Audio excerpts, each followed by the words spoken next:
भगवत सेवा के लिए वैसे तो इच्छा नहीं करनी चाहिए कोई भी, पर अगर करे तो माता पिता, परिवार और भगवत सेवा के लिए जो हमें आवश्यकता है वो हम प्रभु से मांग सकते हैं। भगवान ने अर्थार्थी भक्त भी कहा है, आर्त को भी भक्त कहा है, जिज्ञासु को भी भक्त कहा है और ज्ञानी को भी कहा। 4 प्रकार के भक्त बताए। तो अगर हमें ऐसा लगता है कि हमारे पास धन होता, हम अपने माता पिता की सेवा करते, अपने ठाकुर जी को अच्छे अच्छे पोशाक पहनाते, अतिथि सेवा करते, पर आज हमारे पास है नहीं और हमारे अंदर चाहत है तो हम भगवान से प्रार्थना कर सकते हैं। तो ये यद्यपि ये विशुद्ध भक्तों में नहीं है, पर भक्त है। आप ये नहीं कह सकते कि भक्त नहीं है, पर विशुद्ध भक्तों में नहीं, विशुद्ध भक्ति में नहीं, भगवान से भी मांगने की नहीं। आप जैसे रखोगे वैसे रहूँगा, पर ये विशुद्ध भक्ति मतलब जो भक्ति की सीमा में आ चुका है वो उसका हृदय से क्यों मांगूं? आप सर्वज्ञ हो, जानते हो। अगर आप भूखे रखोगे तो जय बोलूँगा, आप छका के रखोगे तो जय बोलूँगा, महलों में रखो चाहे झोपड़ी में वास दो, आपकी जय हम बोलेंगे। आपसे नहीं चाहेंगे, आपसे भी नहीं चाहेंगे, सिर्फ आपको चाहेंगे। आपसे नहीं चाहेंगे, सिर्फ आपको चाहेंगे। ये विशुद्ध भक्त होता है। लेकिन अभी जब तक समर्पण नहीं हुआ, शरणागति नहीं हुई पूर्ण, तब तक तो हमें जो आवश्यकता है अपने प्रभु से मांगे, और ना दे तो उन पर नाराज ना हो। क्योंकि जैसे मरीज है, कुपथ्य मांगे डॉक्टर से और वो नहीं दे रहा है, तो उसमें मरीज का हित है।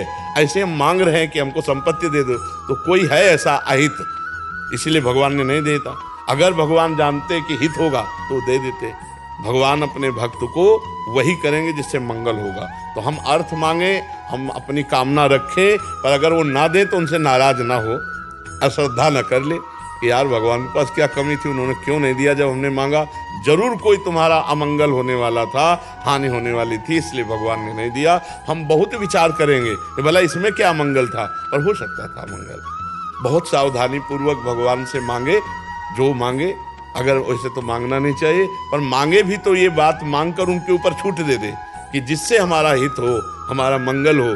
जैसे नारद जी ब्याह मांगा भगवान से कि हमारा ब्याह करवा दो, हमें सुंदर रूप दे दो, पर एक बात कह दी, यही विधि होए नाथ हित मोरा, करो सुबेग दास में तोरा।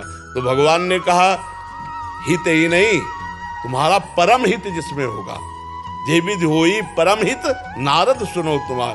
तो भगवान से मांगा था सुंदर हरि रूप, और हरि रूप बंदर को भी कहते हैं। भगवान ने सुंदर रूप न दे के बंदर रूप दे दिया।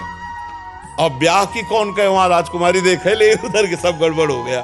यहां तक कि भगवान को सांप दे दिया गुस्सा में आके, पर भगवान ने ब्याह नहीं कर ले दिया, अपने भक्त को बचा लिया।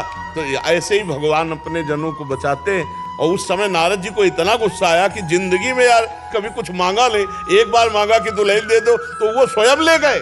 और आगे जाके देखा तो भगवान गले में हाथ डाले उसी राजकुमारी के जा रहे थे। तो नारद जी को गुस्सा लगा कि यार जिंदगी में तो पहली बार मांगा था, तुम ही आके अपना ब्याह करके चल दिए। तो शाप दे दिया, जैसे मैं नारी के वियोग में तड़प रहा हूं ऐसे तुम तड़पोगे, और जो बंदर का रूप दिया यही तुम्हारी सहायता करेगा। तो भगवान ने स्वीकार किया।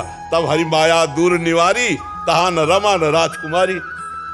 तब नारद जी को होश आया, अरे प्रभु त्राहिमाम त्राहिमाम। तो कभी कभी ऐसा होता है कि हमको लगता है जो हमने मांगा, जो हमने चाहा, वो उसमें हमारा बड़ा हित था, भगवान ने क्यों नहीं दिया? तो जरूर अहित था, इसीलिए भगवान ने नहीं दिया। ऐसा मांगना चाहिए।